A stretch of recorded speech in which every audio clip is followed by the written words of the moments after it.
What's up, YouTube, Facebook? Right here, I got a lifter out of LT1. I had a bad tick that I thought was like thought I had a spun rod bearing. Thought I was about to throw a rod.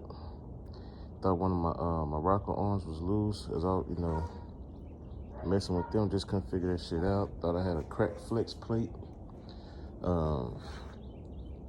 Bad torque converter, all that.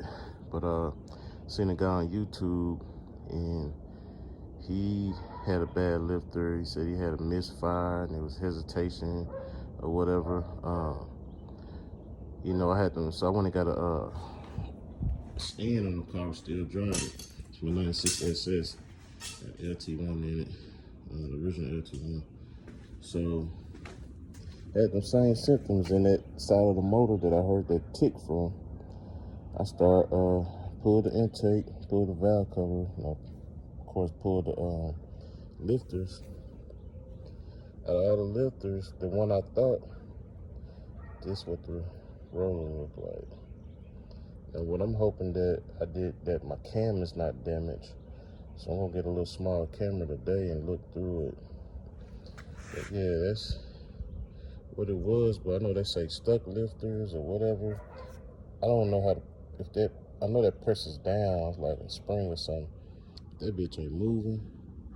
And I don't know how to test them or whatever, or rebuild them. I think it come apart. Let me show y'all the other lifters. This lifter come out the number, what's that?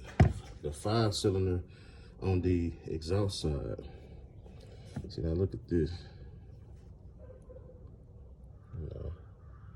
Not too much damage. I mean, I don't think it really no damage. It's normal. Get that long smooth. Get that motherfucker right there.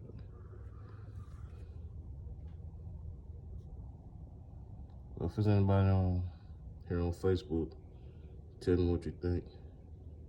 You think my cam is damaged, but I'm gonna check it out though.